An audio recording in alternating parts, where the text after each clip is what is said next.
Assalamualaikum warahmatullahi wabarakatuh. Kembali lagi di materi IPS yang akan dibahas tentang kehidupan masyarakat pada masa Islam. Sebelum kita mulai pelajarannya, jangan lupa untuk di like, di komen, dan juga subscribe supaya channel ini dapat berkembang. Oke, kita lanjut ke materinya tentang kehidupan masyarakat pada masa Islam. Yang dimana yang pertama, masuknya Islam ke Indonesia. Ada teori yang mengatakan masuk ke Islam ke Indonesia ada 3. Yang pertama, teori Gujarat. Teori ini berpendapat bahwa agama Islam masuk ke Indonesia pada abad ke-13 dan pembawanya berasal dari Gujarat atau Cambai, India. Dasar teori ini adalah kurangnya fakta yang menjelaskan peranan Arab dalam penyebaran agama Islam. Hubungan dagang Indonesia dengan India telah lama melalui jalur Indonesia, Cambai, Timur Tengah, Eropa. Adanya batu nisan Sultan Samudra Pasha yaitu Malik Al-Saleh tahun 1297 yang bercorak khas Gujarat. Pendukung teori Gujarat adalah Snow Hurgronje, W.F. Stutterheim, dan Bernard H.M. Fleck. Hal ini juga bersumber dari keterangan Marco Polo dari Venesia, Italia yang pernah singgah di Perlak, Perorela tahun 1292. Ia menceritakan bahwa di Perlak sudah banyak penduduk yang memeluk Islam dan banyak pedagang Islam dari India yang menyebarkan ajaran Islam. Teori kedua, teori Mekah. Teori ini menyanggah teori Gujarat. Teori ini berpendapat bahwa agama Islam masuk ke Indonesia pada abad ke-7 dan pembawanya berasal dari Arab, Mesir. Adapun dasar teori ini adalah pada abad ke-7, yaitu tahun 64, di pantai barat Sumatera, sudah terdapat perkampungan Islam atau Arab. Dengan pertimbangan bahwa pedagang Arab sudah mendirikan perkampungan di Kanton sejak abad ke-4. Hal ini sesuai dengan berita Cina. Kedua, kerajaan Samudra Pasha menganut aliran mazhab Syafi'i, di mana pengaruh mazhab Syafi'i itu terbesar pada waktu itu adalah Mesir dan Makkah. Sedangkan Gujarat atau India itu penganut mazhab Hanafi. Raja-raja Samudra Pasha menggunakan gelar Al-Malik yang merupakan gelar yang berasal dari Mesir. Pendukung teori Gujarat adalah Hamka, Van Leur, dan T.W. Arnold. Mereka menyatakan bahwa abad ke-13 sudah berdiri kekuasaan politik Islam. Jadi masuknya ke Indonesia terjadi jauh sebelumnya, yaitu abad ke-7. Dan yang paling berperan besar terhadap proses penyebarannya adalah bangsa Arab itu sendiri. Dan teori yang ketiga itu teori Persia. Teori ini berpendapat bahwa agama Islam masuk ke Indonesia pada abad ke-13 dan pembawanya berasal dari Persia, Iran. Dasar teori ini adalah kesamaan budaya Persia dengan budaya masyarakat Islam di Indonesia. Pertama, peringatan 10 Muharram atau Asyura atas meninggal Hasan dan Husain, cucu Nabi Muhammad SAW, yang sangat dijunjung oleh orang Syiah Islam Iran. Di Sumatera Barat, peringatan tersebut disebut dengan upacara tabwik atau tabut. Sedangkan di Pulau Jawa ditandai dengan pembuatan bubur syuro. Kesamaan ajaran sufi yang dianut Syekh Siti Jenar dengan sufi dari Iran, yaitu Al-Halaj. Penggunaan istilah bahasa Iran dalam sistem mengeja huruf Arab untuk tanda bunyi harakat. Ditemukannya makam Maulana Malik Ibrahim tahun 1419 di Gresik. Adanya perkampungan Leren atau Leran di Giri, daerah Gresik. Leren adalah nama salah satu pendukung teori ini, yaitu Umar Amir Hussein dan P.A. Hussein Jayadiningrat. Tadi sudah dibahas tentang awal masuknya Islam ke Indonesia, teori-teorinya. Sekarang tentang persebaran Islam di Indonesia, yang dimana melalui perdagangan. Pertama, letaknya Indonesia yang sangat strategis di jalur perdagangan di masa itu membuat Indonesia banyak disinggahi para pedagang dunia, termasuk pedagang Muslim. Banyak dari mereka yang akhirnya tinggal dan membangun perkampungan Muslim. Tak jarang, mereka juga sering mendatangkan para ulama dari negeri asal mereka untuk berdakwah. Hal ini yang diduga memiliki peran penting dalam penyebaran ajaran Islam di Nusantara. Kedua, melalui perkawinan. Penduduk lokal beranggapan bahwa para pedagang Muslim ini kalangan yang terpandang, sehingga banyak penguasa pribumi yang kemudian menikahkan anak mereka dengan para pedagang Muslim.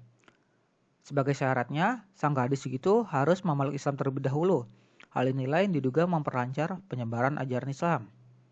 Ketiga, pendidikan. Setelah perkampungan Islam terbentuk, mereka mulai mendirikan fasilitas pendidikan berupa pondok pesantren yang dipimpin langsung oleh guru agama dan para ulama. Para lulusan pesantren kemudian pulang ke kampung halamannya dan menyebarkan ajaran Islam di daerah masing-masing. Contoh pondok pesantren yang dibangun pada saat itu oleh Sunan Ampel dekat Gresik. Kesenian. Wayang merupakan warisan budaya yang masih terjaga hingga saat ini dalam penyebaran ajaran Islam. Wayang merupakan peran yang sangat konkret. Contohnya, Sunan Kalijaga pada saat itu merupakan salah satu tokoh Wali Songo yang menggunakan pementasan wayang untuk berdakwah. Dan ini adalah alasan kenapa agama Islam itu mudah diterima oleh masyarakat Nusantara. Yang pertama, untuk masuk agama Islam, syaratnya itu tidak berat, yaitu cukup hanya dengan mengucapkan 2 kalimat syahadat. 2. Upacara-upacara keagamaan dalam agama Islam itu sangat simpel, sederhana. Ketiga, dalam agama Islam tidak mengenal kasta seperti pada agama lain. 4. Islam tidak menentang adat istiadat dan tradisi setempat, yang dimana penyebaran agama Islam ini di Nusantara dilakukan dengan cara damai. 5. Penyebaran agama Islam semakin lancar di Nusantara akibat runtuhnya kerajaan Majapahit. Yang ketiga, tentang pengaruh Islam terhadap masyarakat Indonesia. Dalam bidang politik, penyebaran budaya Islam di Indonesia berlangsung secara damai. Islam berkembang lewat perantaraan bahasa Arab. Pada perkembangannya, terjadi proses saling pengaruh antara Islam yang sudah terakulturasi dengan budaya lokal dengan Islam yang baru masuk dari wilayah Timur Tengah. Maka dari pengaruh penyebaran Islam di bidang politik antara lain, 1. Sistem pemerintahan masih berbentuk kerajaan tetapi namanya berubah menjadi kesultanan. 2. Raja berganti gelar menjadi sultan. 3. Para pemimpinnya disebut khilafah. 4. Agama Islam dalam waktu yang relatif cepat. Ternyata agama Islam dapat diterima dengan baik oleh sebagian besar lapisan masyarakat Indonesia, mulai dari rakyat jelata hingga raja-raja.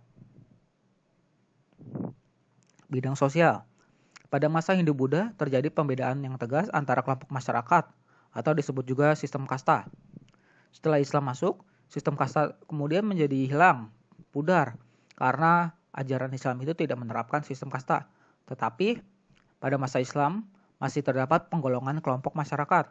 Di Jawa misalkan, seorang ulama itu diberi gelar kiai, yang dimana kiai itu merupakan sebuah gelar yang menunjukkan ketinggian derajat pada struktur sosial di masyarakat. Begitu pula dengan para penyebar agama Islam yang lain yang diberi gelar sunan, yang dimana gelar ini menunjukkan status sosial yang tinggi. Dalam bidang budaya, ada seni bangunan, yang dimana bentuk bangunan masjid kuno itu memiliki unsur kemiripan dengan kebudayaan Hindu-Buddha. Kemiripan ini terlihat pada hal-hal seperti 1. Atap tumpang, yang dimana atapnya itu bersusun semakin ke atas semakin kecil. Tingkatnya itu yang paling atas itu berbentuk limas. Jumlah tumpangnya itu selalu ganjil, biasanya 3-5 tingkat. Atas tumpangnya itu serupa dengan arsitektur Hindu. Contohnya itu Masjid Demak yang ada di Demak, Jawa Tengah, dan juga Masjid Banten yang menggunakan atap tumpang. 2. Menara. Merupakan bagian bangunan masjid yang berfungsi untuk mengumandangkan azan ketika waktu sholat telah tiba. Contohnya itu Masjid Kudus yang bentuk menaranya itu mirip dengan bentuk bangunan candi di Jawa Timur. Makam. Dalam pembangunan makam, bagi sebagian umat Islam di Indonesia dianggap sebagai bentuk penghormatan kepada orang yang telah meninggal. Di Indonesia banyak ditemukan makam yang terletak di bukit atau dataran tinggi. Misalnya, makam Sunan Jati yang ada di Gunung Sumbung atau kompleks pemakaman Raja-Raja Mataram di Imogiri. Makam-makam yang terletak di tempat-tempat tinggi atau di atas bukit itu masih menunjukkan kesinambungan tradisi yang mengandung unsur kepercayaan kepada roh nenek moyang dan merupakan bentuk perwujudan pendirian pundak-pundak zaman megalitikum. Seni ukir. Seni ukir yang berkembang pada masa Islam merupakan modifikasi dari masa sebelumnya.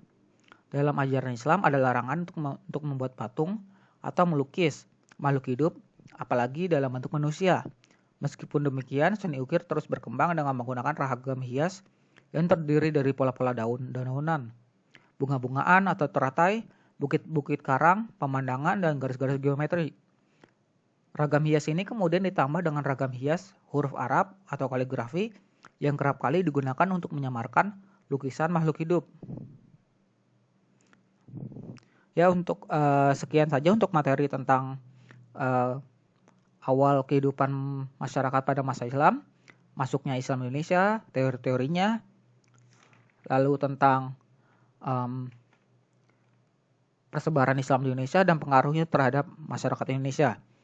Nanti selanjutnya akan dibahas tentang kerajaan-kerajaan yang ada di Indonesia serta peninggalannya yang ada di Indonesia. Oke, cukup sekian untuk materinya. Mohon maaf banyak kekurangan. Wassalamualaikum warahmatullahi wabarakatuh.